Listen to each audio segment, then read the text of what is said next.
don't know who did the work.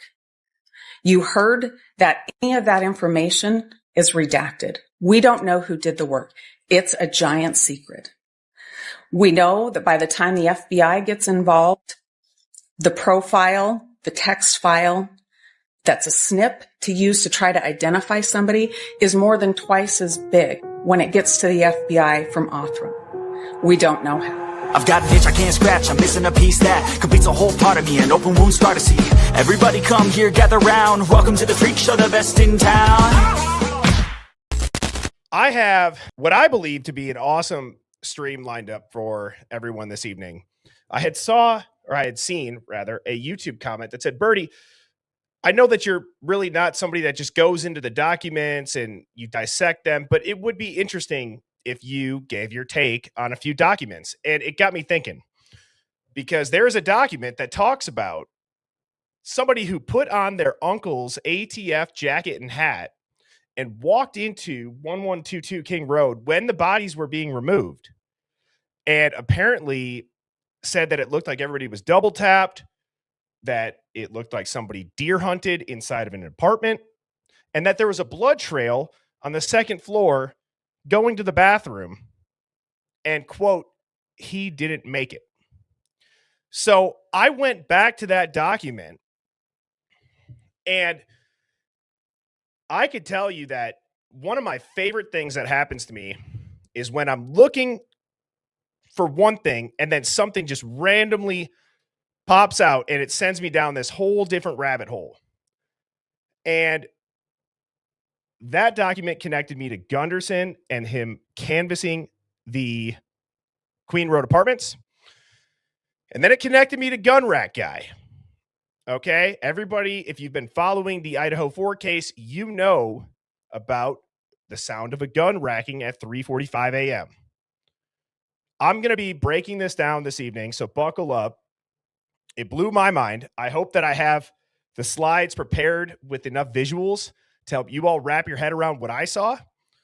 And I'm curious to get everybody's thoughts on it. So if this is your first time tuning in, I'm your host, Birdie. I go live weeknights at 7 p.m. Central. Welcome to the Hive Mind. This is a contrarian thinking live stream. So we think past the headlines, we question the narrative. A lot of people initially thought of this as a conspiracy channel, but as most conspiracy theorists have experienced at one point or another in their life, we're just 6 months early. And then everybody hits you up and they say, how did you know? Well, we don't drink the tap water, so we're not over fluoridated. And we use this thing inside of our head called our brains. If you screenshot this screen right now, and then after the live concludes, just tap the QR code. That will take you to all the Hive socials. It'll take you to my TikTok, the Discord, Hive Mind merch store. And if you could please, out of all of those links, the Discord is the one to be in, especially if you're new to this case. Now that you've seen it back in the news, the Discord is a great place to get brought up to speed. We have an epic community on our Discord that is always willing to answer questions. They're posting stuff constantly as soon as it breaks. That would be my recommendation for you all. Just make sure that you have the app downloaded on your phone from whatever type of phone you have, that their app store, right? Before you press that link. Let's get into it, shall we? I want to give a shout out to Pretty Much Maybe and also Daddy Jones. This is how this channel has built momentum, right? I've always leaned into the chat. The chat is what makes the Hive Mind. So if you are new here, whenever I say Hive, I'm referring to the chat. And that kind of organically happened back when I was going live on TikTok. I had said to the chat, I'm like, you guys are like a hive mind. And then it just progressed over to the next few months. And now we're here and we have a Discord. And yesterday in the stream, I really showed a bunch of people's inputs on their theories, especially surrounding Brent Kopaka. I do believe that Brent Kopaka's name is going to be coming back into this narrative. However, take Brent Kopaka out of it. Let me just generalize here. This is the power of the collective. It's a saying that I've said many times.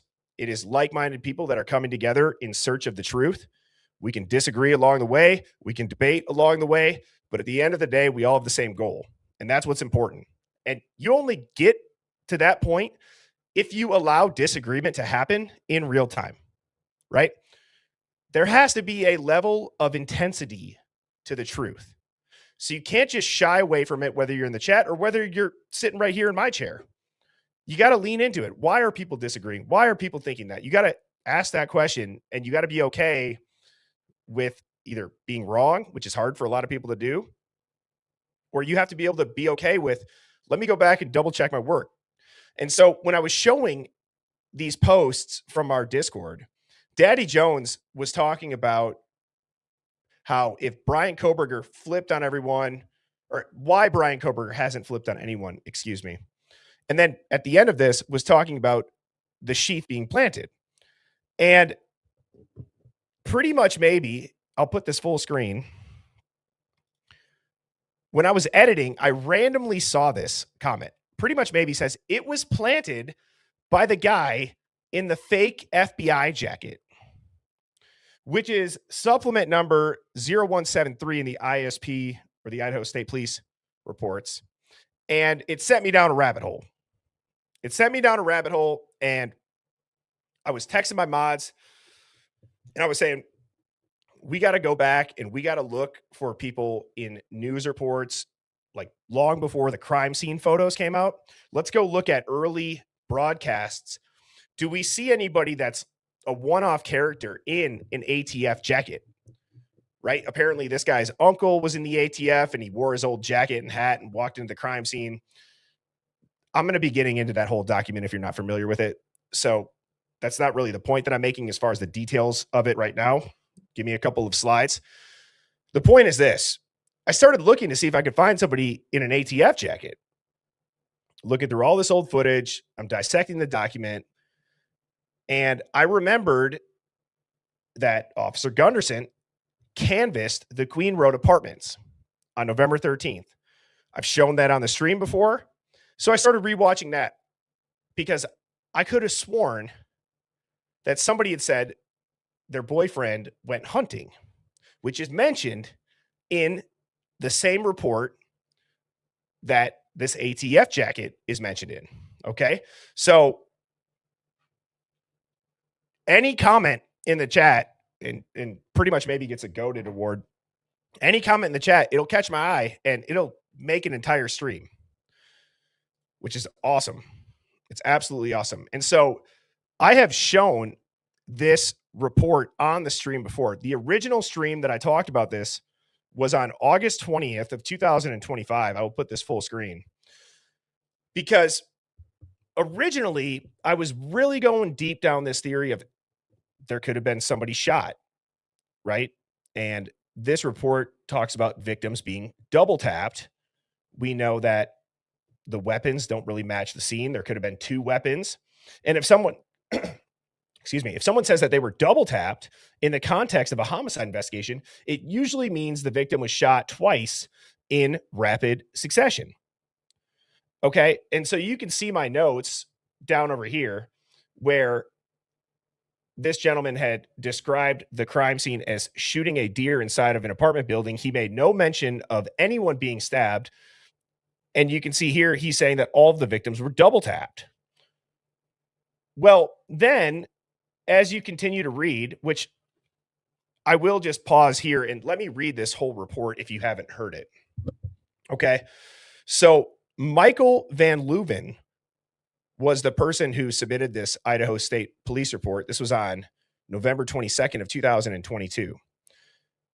So on November 22nd, 2022, Idaho State Police Detective Alderson Tollison Talbot and I, referring to Van Leuven, and Detective Sergeant Van Leuven interviewed the Latah County Sheriff's Chief Deputy Timothy Best regarding information that he had received related to the homicides. So Van Leuven interviewed Latah County Sheriff's Chief Deputy Timothy Best regarding information he had received related to the homicides. Best advised that he had received information from Redacted at Redacted. Redacted related that he had received a phone call from somebody. And this person sounded drunk. This person lived at blank in Moscow, Idaho. The address is approximately 350 feet from the house where the homicides occurred. Blank advised that his uncle used to work for the ATF and that he had his uncle's ATF hat and jacket. blank said he put on this hat and jacket and walked into the crime scene when the bodies were being removed. Blank said he had walked into the crime scene and observed the blood evidence. Blank said he spoke to a Moscow police officer named Blank. However, Blank is not a Moscow PD officer. He was a recruit, but didn't make it off. And I believe this stands for field training something. He didn't make it out of the field training. Blank then proceeded to say that they wanted to search his house, but said that he would not give them consent and said Blank would have to talk to his landlord.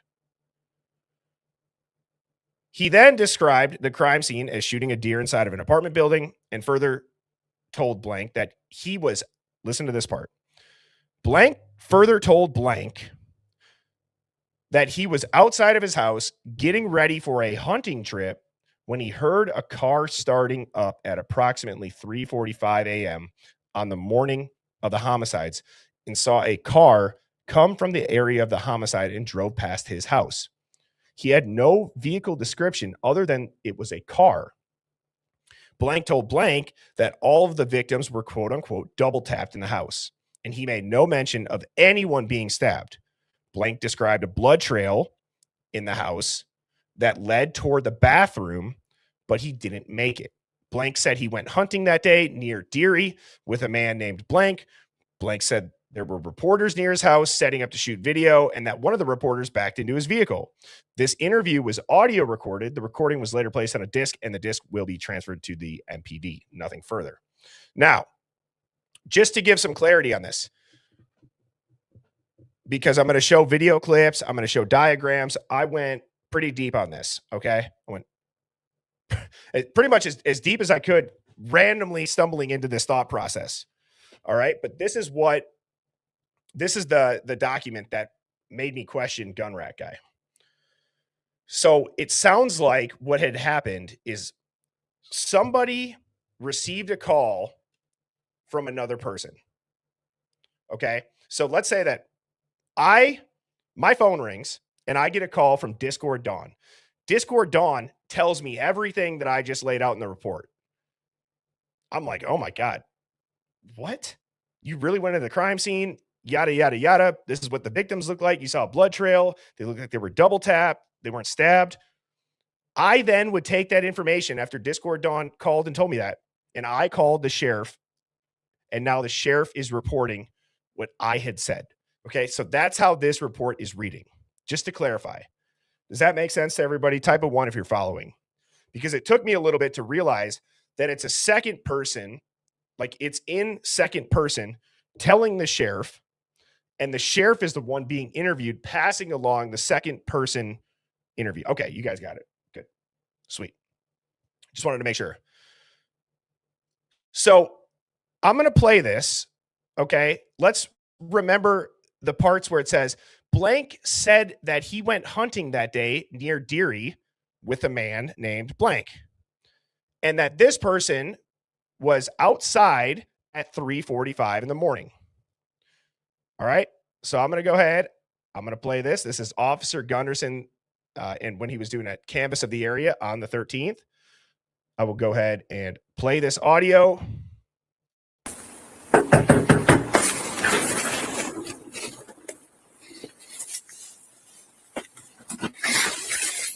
Hi there. How you guys doing? Good. How are you? Good. You guys are students? Yeah. Yeah. Okay. So you got the vandal alert. So we're just conducting a neighborhood canvass, just making sure anybody's going to be heard anything, saw anything last night at all. I did not. I got back from the corner club at 11:30 with my boyfriend, and we didn't hear anything. Okay. What time did you guys go to bed? Right after that, or 12:30. I'm not the boyfriend. I was in Spokane. okay. Yeah. And then what time did you wake up? My boyfriend went hunting at 5 in the morning, so he left around then. Okay. And so he's on his way back now. My boyfriend went hunting at 5 in the morning, so he left around then. Okay. And so he's on his way back now. So very interesting, right? We have somebody on camera that is within 350 feet, which is a pretty close distance to where the homicides occurred that evening, that went hunting at 5 a.m. Now, if you've ever been hunting, you know that you want to be in the tree stand by the time day breaks, because that's when stuff starts moving. And prior to that hunting trip, you are going to have to be getting ready, probably transporting stuff out to your car. Okay. And if he was hunting at 5 a.m. and now he's already on his way back home, as you know, if you've ever been around hunters, or if you are a hunter, you're not out there more times than not, rather, before daybreak all the way through the night. Maybe you're on a guy's trip or you're doing something like that. But most times, if you're hunting rather locally, you're going to get out there bright and early. You're going to get up in the tree stand and you want to be there before day breaks. Okay. Hunting, as Nebula just said, is sun up to sundown. However, you have to incorporate getting dressed, getting into your gear so you don't freeze your ass off, getting everything ready and put into the car if you didn't do it the night before, and then go to your location, park, walk into the woods, get up in the tree, get settled, and get ready to hunt, right? There's a process to it. Sleuther Dare says you got to get rid of your smell. Yeah, there's an entire process to hunting. So she says her boyfriend went hunting around 5 a.m. And what I did is I then took an overhead shot of 1122 and I drew a 350 feet perimeter around 1122. So it would have, according to the police report, it's going to be any person within this small radius. And just so people know, 350 feet, that might not sound like that far. I mean, it's not that far, but it's just over a football field in each direction. Okay. It's just over a football field in each direction. This also, when I did this overhead view, it really gave me a glimpse into just how tightly packed this area is. I've had devil's advocates on the stream that he's drove around that area. When you really see the point of view from a dash cam and a camera that's not a body cam with a fisheye lens, you can really get a different angle of like, wow, these houses are tightly packed in there. Okay. So I did this diagram and I started thinking about, okay, well, this interview occurred in the Queen Road apartments. And then I see this where it says blank lived at, and I looked at this redacted box and I thought to myself, I could see 500 Queen Road in Moscow, Idaho, right? It's a short box, 500 Queen Road. It's a short address. So now I started thinking how Gunderson had given his card to that girl and said, when your boyfriend gets home, have him give me a call. Okay. So this is where gun rack guy in my head popped in. Was this gun rack simply someone taking their hunting supplies to their car and talking with their buddy before they left? Okay. He said he was outside of his house getting ready for a hunting trip at 3:45 in the morning, the night of the homicides. Blank said he went hunting that day near Deary with another person. Okay. So I'm going to continue to go through this. That's where my brain started going crazy. Well, Deary is about a 35-minute drive. Okay. So when you think about wanting to be in your tree stand around 5 in the morning, I don't think that it's unrealistic if you are excited to go hunting with one of your buddies and you're up and you're early, and anybody that knows any serious deer hunter, you know, they live for this shit. Any hunter about anything, they love it. They live for it. It's their personality, especially. I mean, I've had buddies in college that's all they talked about at all times. 3:45 in the morning makes a lot of sense to be taking your gear out to your car. Okay. So if you're going to, okay, and just hear with me or hear me out. If somebody says, oh, they went hunting around 5 a.m. They went hunting around 5 a.m. And the night before, when that girl that just said that they were out at the corner club, or she was out at the corner club. If your boyfriend's going hunting, are you going to be up with him, or is he just going to be getting up, showering, getting dressed, getting ready to go? He's going to be taking his stuff out to his car. He's going to be shooting the breeze with one of his friends. He's going to be getting the trunk ready, and he's wide awake at that point. He's excited. That's my point. That is my point. Just if you know a hunter, I'm not going to talk about it again. It's just like, if you know, you know. So knowing that Deary is about a 40-minute drive away, and he said that he was already outside at 3:45, packing up, getting ready to go. Shit, even if he did leave at 5, he's packing up his car. He's probably got to take a couple trips, especially if he's hunting on public land. He's got to go get his tree stand. He's got to go get his gun. He's got to get the ammo. He's got to get all of his supplies. Now, I want to re-listen to what we have assumed is gun rack guy, which could be a gun racking. We hear somebody talking that we assumed has been on the phone the whole time. Is the person the boyfriend of the girl coming from this direction, from the left, and is one of his buddies coming from the right? And are they meeting at his car for their hunting trip where they talk about being outside? Are they clearing their gun, talking to each other? Do their voices sound similar? They're both 20-year-old males. It's early in the morning. They're slamming multiple doors. Are they getting ready to go? So I just want you to think about, rather than looking at this now through, it's gun rack guy, somebody's on the phone, they're about to go do a hit. I mean, we have a literal document that talks about somebody being outside at 3:45 in the morning of the homicides, getting ready for a hunting trip. What do you need to hunt? More time than not, you're going to need a gun. Okay, so just, I'm going to play this.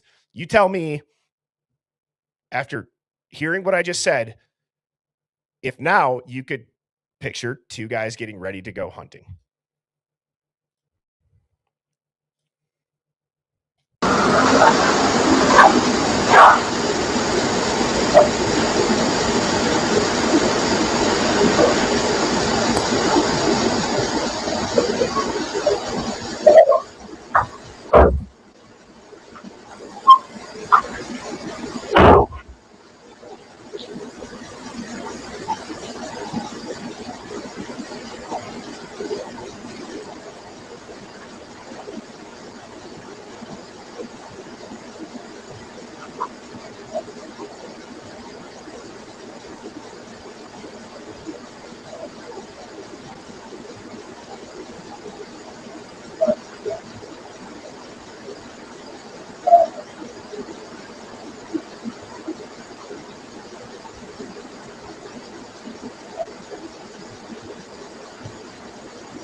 Okay.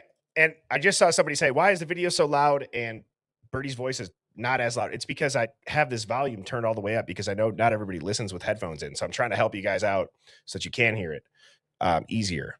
Now, one of the things that I want to talk about is this. We have somebody saying I was outside at 3:45 in the morning going hunting. And we hear a gun rack. And then they say, I heard a car start, but I couldn't get a vehicle description. Whether you're not going to load your gun before you hunt, no. But if you're talking to somebody or whatever it is, and you're checking to make sure that it's empty, or you're doing whatever you got to do for gun safety, you could clear it. You could make sure it's clear. If I went and got my pistol right now and I cleared it, and then it's cleared, and then I racked it again, the sound is not that different, and guaranteed it wouldn't be able to be anything where you could tell on a camera like this from that far away. Okay. So that's one point. I want to really hone in at the end where he says, I had heard a car, but didn't give a good vehicle description other than that it was a car. So you hear a gun rack. Okay. We have somebody saying they were outside at 3:45 a.m. hunting. It's just the timing of it. You have a girl who's on video saying my boyfriend was hunting, and then he comes back and there's reporters there. I'm not saying that this is right. I'm just saying it could be an explanation for a gun rack. Somebody is saying that they were hunting. And then if you listen at the end here, tell me if you don't hear a car driving, which also matches that exact same description. And just to clarify too, the person that was going hunting is not the person that put the ATF jacket on. The person going hunting received a call from the guy that put the ATF jacket on, and the dude going hunting then reported it to the sheriff. And we can argue, we could debate, that's all fine. I'm just saying, you got a guy hunting, we hear a gun rack, and he says he was outside at 3:45, within 350 feet of the King Road Apartments. That's all that I'm saying. That's all that I'm saying. And then he says he hears a car, sees a car, doesn't have a description of it. And you listen here, you hear a car.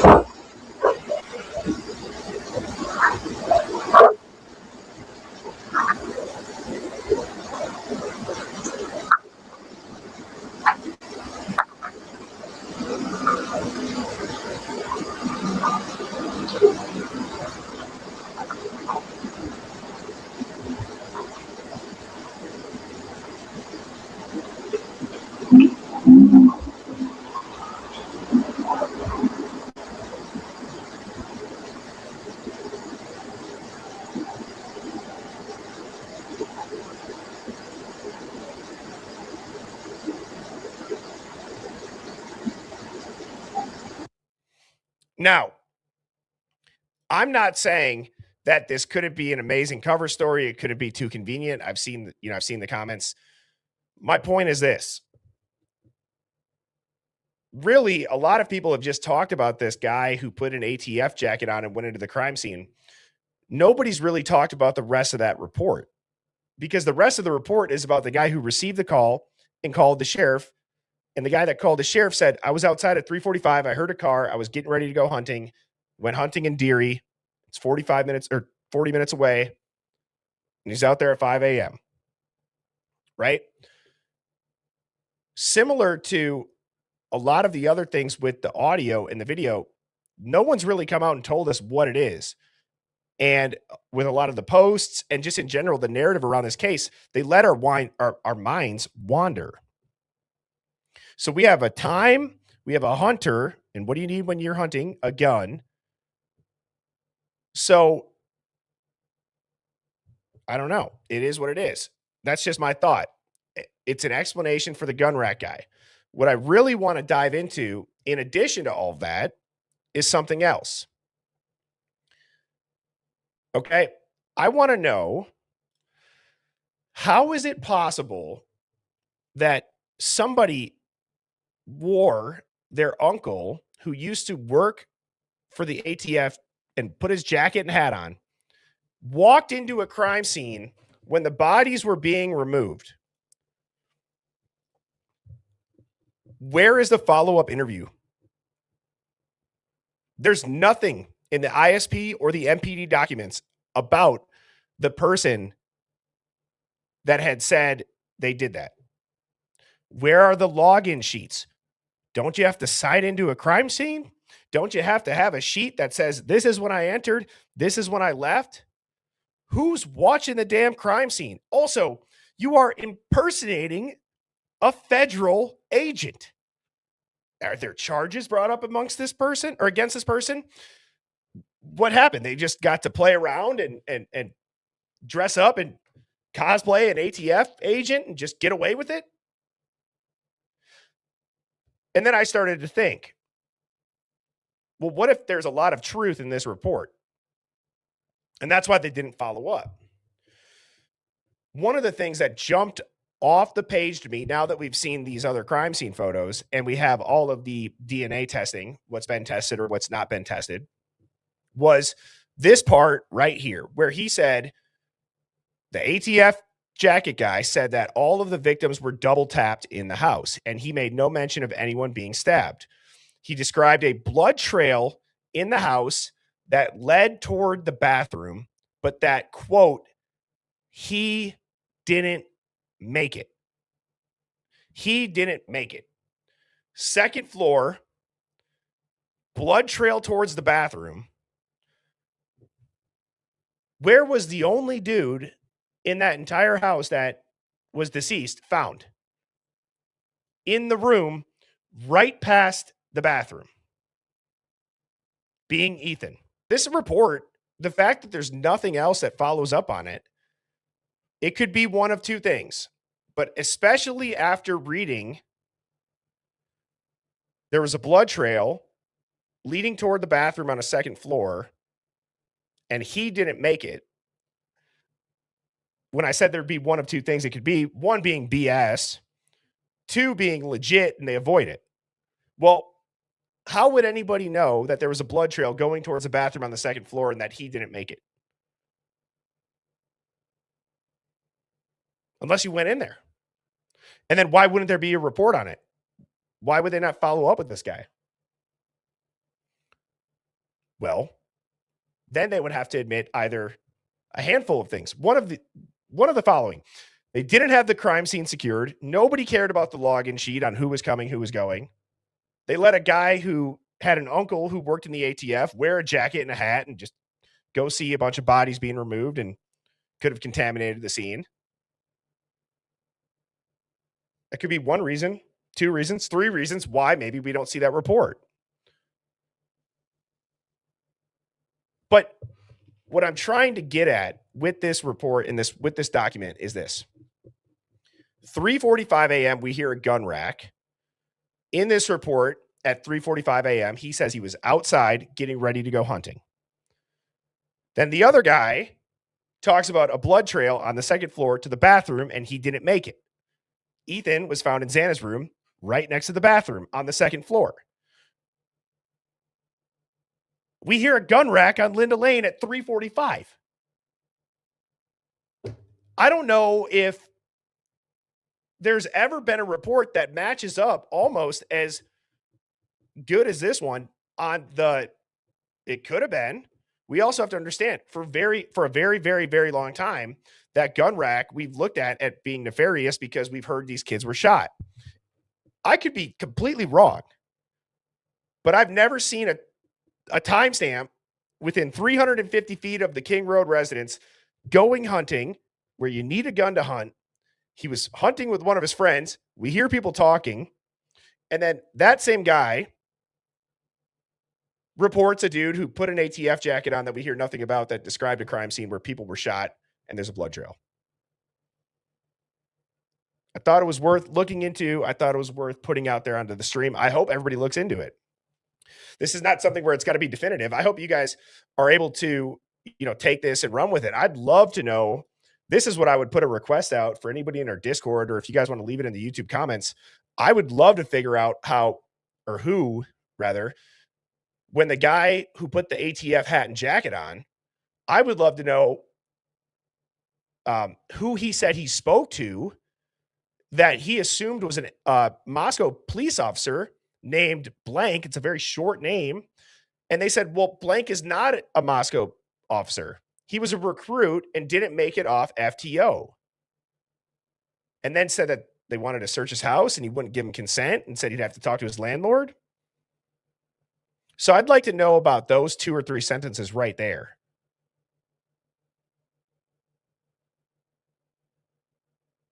Because there's no other report. I can't find a report in MPD or ISP that talks about any person, recruit or officer, that spoke to a guy in an ATF jacket.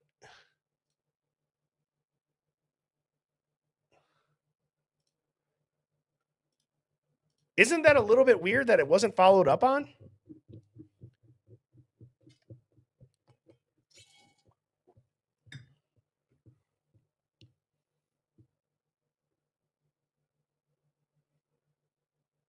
Well, that's a great question. Alligato says, well, why did the fake ATF guy call, when we're referring to gun rack guy in this question, meaning the dude that was hunting, if it's him, but for the sake of this conversation, why did the fake ATF guy call the gun rack guy to begin with? To me, that screams young college kid. They talk about how he sounded drunk on the phone, meaning the guy that went hunting, when he received the call from the ATF guy, said that the ATF guy sounded drunk. So I'm not sure.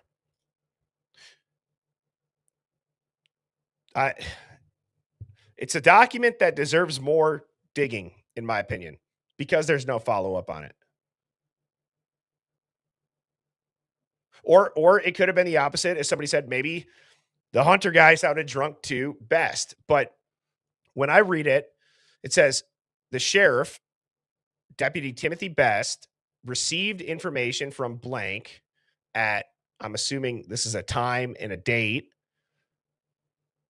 The hunter related that he had received a phone call from ATF jacket guy. And this is his name, first and last.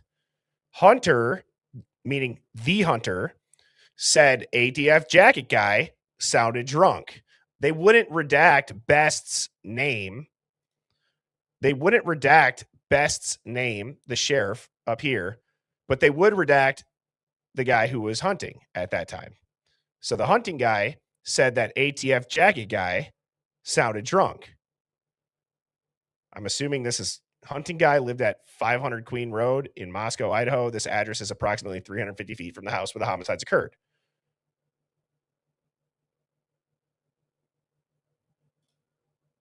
Well, yeah, I just read it because I don't think they would redact Best's name.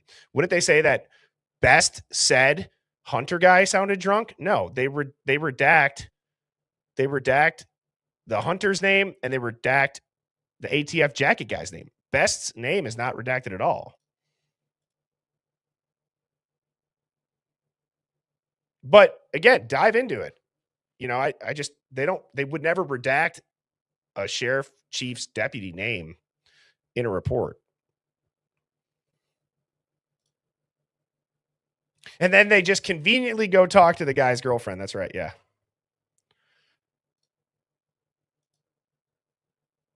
So I think it makes sense. I'm not saying that it's right, but I think it makes sense. I think it lines up. There's been a lot of talk about somebody racking a gun. We have a timestamp. We have a dude who would need a gun to go do what they were doing and being outside for at that time. Now, I have this slide because the request that I was kind of about to put out to people in the Hive or in our Discord is, I know Christie's Chaos is somebody that I've talked about a lot, highly regarded as far as the early days with the news reports and clips, because I think that it would be very interesting if we all kind of scoured those early clips. Do we see anybody in an ATF jacket that looks out of place? Do we see anybody in a weird hat? Do we see anybody that looks younger that is walking into the crime scene? Right? That, I mean, I don't know how much we've combed through. I don't think that those are going to be in the crime scene photos, because this is when the bodies were removed. And that's when he said he walked into the crime scene when the bodies were being removed. Okay. So around this time is when we would probably most likely see them. And look, sometimes I want to check in when I go and I present stuff like this. Even if you don't agree, can you type a 1 if you followed that whole theory through? Because ultimately my only goal is not to say this is what it is. I want people to dig on it. Try to find out, is it the dude racking his gun that was hunting, that went to Deary, and then he was talking to his buddy and he wasn't on a phone? We have shitty, grainy audio on the Linda Lane car park footage. And does that make sense? And then is there any truth to this? There's no follow-up. Well, that makes me feel good seeing all the ones, because like I said, I put a lot of time into making sure that as I talked through it, I had the right visuals.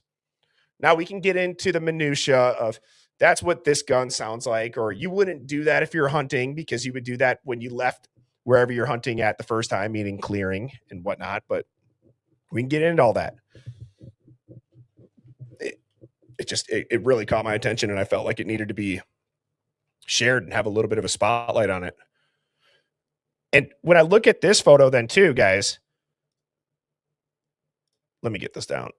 So the ATF jacket guy,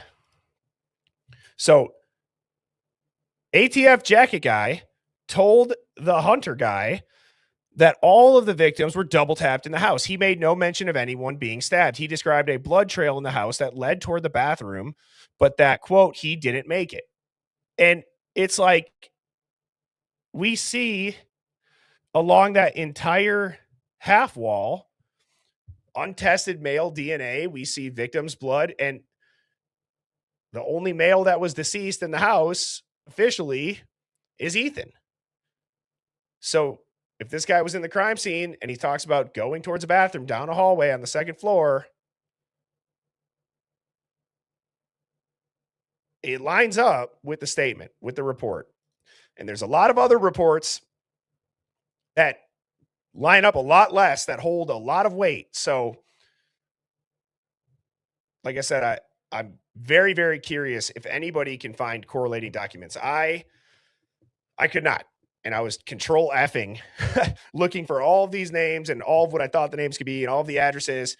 I did the MPD, combined supplements, all of them. I did the ISP. I did the officers' names and the detectives' names that did the reports. I got nothing. All right. So I hope you guys enjoyed that. Again, I know this was a document that we dove into. It was audio and visual and kind of reading heavy, but I appreciate all of your comments. I appreciate everybody that gave a super chat. I will be back on tomorrow evening at 7 p.m. Central. Have a great night, everybody. Cheers. Birds flying high, you know how I feel. Sun in the sky, you know how I feel. Breeze drifting on by, you know how I feel. It's a new dawn, it's a new day, it's a new life.